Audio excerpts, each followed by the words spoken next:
Magandang buhay mga kaibigan.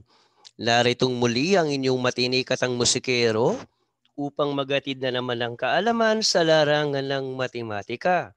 Ang ating pag-uusapan, Geometry of Plane Surfaces, Part 5, Areas of Plane Surfaces. Pero bago natin simulan ang ating diskusyon, kung maaari lang mga kaibigan, pakisubscribe na muna ng ating channel, paki-press ng notification bell nang sa gayon ay lagi po kayong updated sa ating mga videos. Ngayon naman ay maaari na nating simulan ang ating usapin, ang ating diskusyon. Ang ating unang pag-uusapan, areas of regular polygon. At ang ating mga figures, dalawang polygon ang ating ipinakita ngayon bilang representasyon. Ang unang polygon ay may mga dimensions na S sa bawat side at ang dimension naman ng apothem na nakarepresent by variable letter A. Pangalawang figure, given ang center, ang apothem, circumradius at ang central angle ng ating polygon. At ngayon ay ito ang ating mga formulas para sa ating area of regular polygon. Unang formula ng area ng polygon, ns all over 4 times tangent of pi over n, o kaya ay maaari din natin gamitin ang area is equal to s all over 2 tangent of 180 degrees over n. Pangatlong formula, area is equal to nr squared sine of 180 over n cosine of 180 degrees all over n. Alin man sa tatlong yan ang ating gagamitin ay pare-pareho lamang tayong mag-arrive sa isang sagot. Na kung saan ang ibig sabihin ng n, number of sides, s, length of each side, at ang r naman ay nangangahulugang radius. A naman ang ating gagamitin na variable para sa area ng regular polygon. So napakaraming klase ng polygon mga kaibigan. Mamaya matutunghayan ninyo ang iba't ibang klase ng polygon na meron tayo. Another formula para sa area of regular polygon. The area is equals to 1/2 of AS times N. At ang perimeter ng kahit na anong polygon, P is equal to SN. Na kung saan ang ibig sabihin ng mga variables uli sa ating mga formulas, A stands for the apothem, N number of sides, S length of each side, 1/2 AS, the area of the triangle, A area of the polygon, and P perimeter of the polygon. Ang polygon kasi binubuo ng maraming triangle kaya counted dito ang area of the triangle na may formula na 1/2 AS. So let us proceed. Ngayon naman ay meron tayong listahan ng iba't ibang klase ng mga polygons.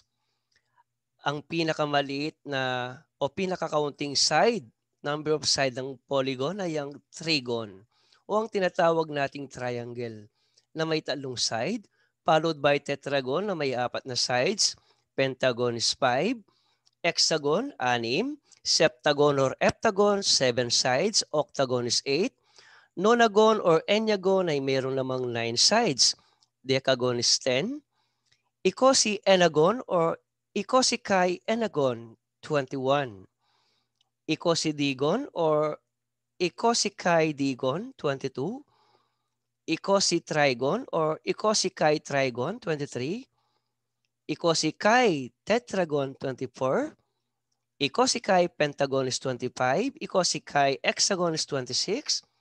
Basta nag-uumpisa ng ico and then may kai, sigurado line of 2 yan. 27, icosicai-heptagon. Para sa ating icosicai-octagon is 28. Ang ibig sabihin ng kai is n. Ang icosi naman is 20. So 20. And n, 8. Ang octagon is 8. Kaya 20 and 8, icosicai-octagon. Endecagon or undecagon is 11, dodecagon is 12, tridecagon is 13, tetradecagon is 14, pentadecagon is 15, hexadecagon is 16, Heptadecagon is 17, octadecagon is 18, enneadecagon or nonadecagon is 19, icosagon 20. Triconta. Bakit triconta? Ang tri is 3, ang conta meaning is 10. 3 times 10 is 30. Kaya ang triconta is 30. Ang chi naman is n. Enagon naman is 1. So, triconta chi enagon is 31. Next, triconta chi deacon is 32. Triconta chi deacon yun, no? Triconta chi trigon is 33. Ibig sabihin, 30 and 3. Triconta is 30, then chi is n, tetragon is 4. That's why 34. Triconta chi tetragon. Triconta chi pentagon 35. Triconta chi hexagon is 36. Triconta chi heptagon 37. Triconta chi octagon is 38. So let's proceed. Proceed tayo sa ating next slide. Icosikai enneagon is 29. Tricontagon 30.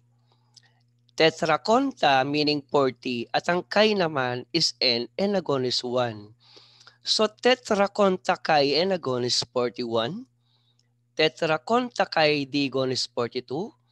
Tetraconta chi trigon 43. And then 44 naman ang sumunod na tetraconta chi tetragon.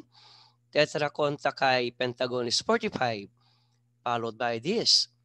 What's next? Triconta chi enneagon is 39. Tetracontagon 40. How about pentaconta? Pentaconta kapag nilagyan mo ng gon, that is 50. Pero dahil may karugtong, pentaconta chi enagon, that is 51. Enagon kasi meaning is 1 and chi naman is n. Pentaconta 50, chi is n, digon is 2. So that's why we have pentaconta chi digon is 52. Followed by pentaconta chi trigon 53. Pentaconta chi tetragon is 54. Pentaconta chi pentagon is 55. Then coming up next, tetraconta chi hexagon 46. Tetraconta chi heptagon is 47. And then proceed na tayo sa hexa, no? Alos magkakamukha lang yung mga yan. Nag-iiba lang yung mga prefixes. May ruling kasi sa pagsusulat ng pangalan ng mga polygon. Katulad halimbawa ng hexa, di ba? Ang hexa is 6. Nilagyan mo ng conta, hexaconta, that means 60. Ang chi meaning is n, ang enagon is 1. So kapag binasahan natin ng 61, ang kahulugan niyan is hexaconta chi enagon. Katulad halimbawa ng 74. Yan, halimbawa na lang, no? Hepta, conta chi tetragon. 74 yan. Okay. Hepta, conta chi octagon. 78 yan. Kasi ang hepta 7, ang conta is 10, ang chi naman is n, ang octagon naman is 8. Heptaconta, that means 70, ang chi is n, octagon is 8. Ang ibig sabihin 70 and 8, so 78. And then we also have octacontagon, meaning 80. Proceed tayo sa next slide. Octaconta chi enagon is 81. Ang octaconta meaning 80. Chi is n, enagon is 1. Hanap pa tayo ng iba, no? Halimbawa naman, enneaconta. Ang enya means 9, ang conta is 10. So 9 times 10 is 90. So enneaconta is 90. Chi is n. So 90n. Ang hexagon is 6, I think. So kaya nga enneaconta chi hexagon is 96.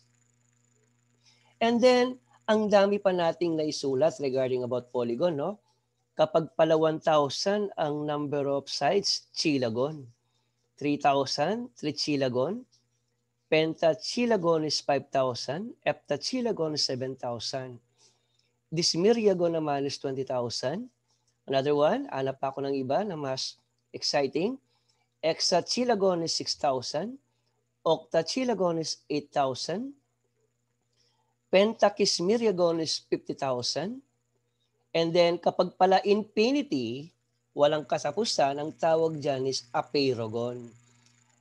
Hectamegagon naman, ilang zero yan? 3, 4, 5, 6, 7, 8. 8 zero pala ang hectamegagon or hectamegagon, I mean. About yung 700,000 side, heptacontakis myriagon ang tawag naman sa polygon na may 700,000 sides. So yan ang iba't ibang klase ng regular polygon na may meron tayo na maaari nating ma-encounter maybe sa licensure board or sa licensure examination or sa board examination ng engineering. Or maybe sa LET na rin. Okay, proceed pa tayo. And then kung meron tayong mga tinatawag na polygon, meron din tayong tinatawag na area of 5-pointed star. Yan ang ating 5-pointed star example. Kung saan ang ating konsentrasyon ay sa isang triangle na may meron muna ang ating 5-pointed star. Actually, bibilangin ko kung ilang ganyang triangle na nakashade ang may meron tayo, no? 1. Okay, ang dami. 2, 3. Ito yung kalahati niya, no? 1, 2, 3, 4, 5, 6, 7, 8, 9, 10. So, 10 pala. Kaya siguro pi over 10 ang ating tangent na nandirito, no? So, ang formula ng ating area of 5-pointed star is equal to NA times the triangle OAP, yung area ng triangle OAP. So, N times the area of triangle OAP. Yan ang ibig sabihin yan, no? Then, another formula for 5-pointed star, 10r squared tangent of pi over 10 all over 3 minus tangent square of pi over 10. Yan ngayon ang ating formula para sa area ng 5-pointed star. Ang radius naman natin is equal to the line segment OP. Ito yung ating radius, line OP. And then proceed. Kung saan ang ibig sabihin ng A and then star is the area of the 5-pointed star.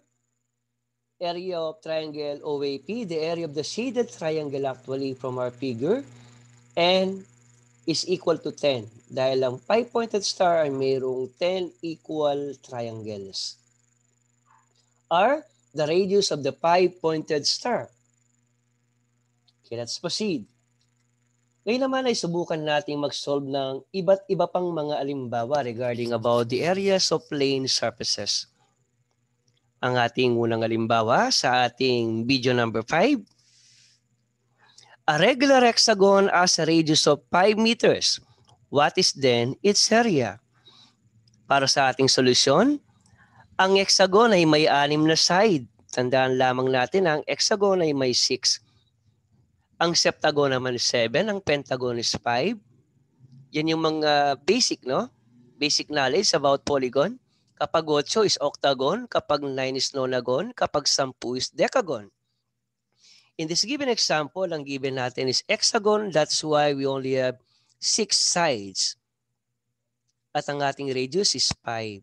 So direct substitution tayo sa ating formula na nr square sine of 180 all over n cosine of 180 all over n. Ang r natin is 5. Ang n natin is equal to 6. So ang ating equation ngayon is 6 times the square of 5 times sine of 180 all over 6 times cosine of 180 divided by 6. 180 over 6 is 30 degrees, no? And also 180 over 6 ng cosine, also 30 degrees. So ang ating area is equal to 75 square root of 3 all over 2. Thus, the area of our regular hexagon is 64.95 square meters. Kapag yan ay ating i-convert sa decimal, ang 75 square root of 3 all over 2. Ang ating sagot para sa area ng regular hexagon, ulitin ko, 64.95 square meters. Example number 2. A triangle has a perimeter of 50. If two of its sides are equal, and the third side is pi more than the equal sides, what is the length of the third side? Solution natin. Siyempre, sa unang akbang, sa step 1, kailangan muna nating mag-assign ng mga variables. Let x be the length of the equal side. Di ba merong dalawang sides ang ating triangle na may perimeter na 50? Na may dalawang equal side yan. So, i-assume natin ang dalawang equal side, ang bawat side nila is equal to x. So, let x be the length of the equal side. So, let us have now the sketch of the graph or ng ating figure. Yan ang ating triangle kung saan ay kitang-kita naman na ang dalawang side parehong x. At ang sabi kanina, the third side is pi more than the equal sides. So kung x ang bawat side na equal, dagdagan lamang ng 5. So x plus 5 ang ating third side. So what's the next move? Step 2, write out the formula for perimeter of triangle. Take note, the sum of the three sides is actually the perimeter of our triangle. Plug in the values from the question and from the sketch. So, i-add natin lahat ng mga sides na may meron ng ating figure. That is why ang perimeter natin, 50. At ang 50 is equal to x plus x plus x plus 5. Isasum natin ang tatlong side na x, then x plus 5. Combine like terms. X plus x is 3x. That is why 50 is equal to 3x plus 5. Then isolate natin ang may variable na x na term. That's why we have 3x is equal to 50 minus 5. Then 3x is equal to 45 because 50 minus 5 is 45. Divide both sides by x. By 3, not x, I mean. So if we're going to divide the entire equation by 3, ang x value natin is equal to 15 because 45 divided by 3 is equal to 15. The length of the third side now is equal to 15 plus 5. Kasi nga x plus 5 yan kanina. So ang value ng x is 15. That's why 15 plus 5 is equal to 20. Ang ating sagot para sa ating example number 2, thus the length of the third side now is equal to 20. Let us now proceed to our example number 3. In a quadrilateral, two angles are equal. The third angle is equal to the sum of the two equal angles. The fourth angle is 60 degrees, less than twice the sum of the other three angles. Find the measures of the angles in the quadrilateral. Solution natin. Step 1 again, huwag nating kakalimutang mag-assign ng mga variables. Let x be the size of one of the two equal angles. So, ibig sabihin, dalawang angle natin may dimension na x or may measurement na x. So, let us have now the sketch of our figure. Ito yung dalawang angle na parehong x. Then, the second angle natin is x plus x. And then, yung fourth angle naman natin is 2 times x plus x plus x plus x minus 60. Okay. So, yan ang ibig sabihin ng ating problem. Third angle is equal to the sum of the two equal angles.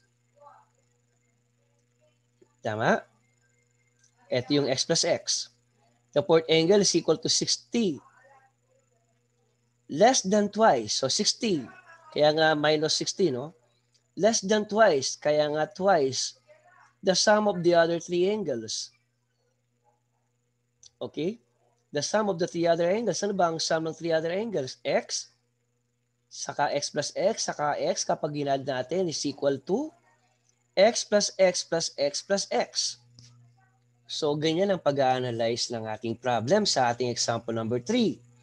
Since nandiyan na ang figure, pwede natin kalkulain ngayon ang ating mga inahanap na angles. Write down the sum of angles in quadrilateral. The sum of angles in quadrilateral, huwag nating kakalimutan sa properties na na-discuss natin sa ating mga previous session. Ang sum na lahat ng angle ng kahit na anong quadrilateral is always 360 degrees. Plug in the values from the question and from the sketch.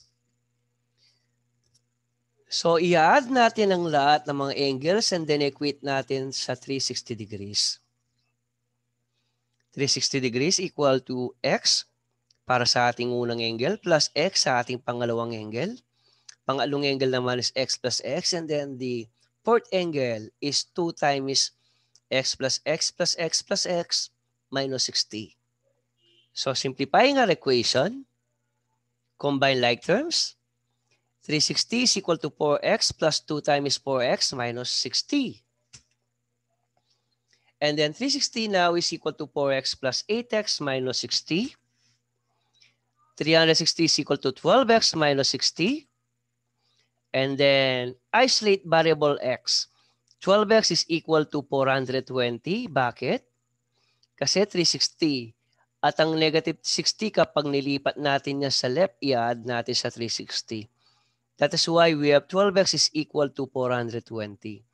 But 420 divided by 12, I think this is equal to 35. X now is equal to 35. The questions requires the values of all the angles. So kailangan sabihin natin lahat ng mga sagot ng bawat angle na may meron ng ating problem na ipinapaanap. So ang ating mga sagot, substituting x for 35, the values of the angles are 35 degrees, 35 degrees, 70 degrees, and 220 degrees. Na kung saan kapag inad natin ang lahat ng mga yan, ang total nila is 360 degrees. Hanggang sa muli, maraming salamat po. Papuri sa Diyos magpakailanman. Mabuhay ang bawat kabataang Pilipino. Maraming salamat po.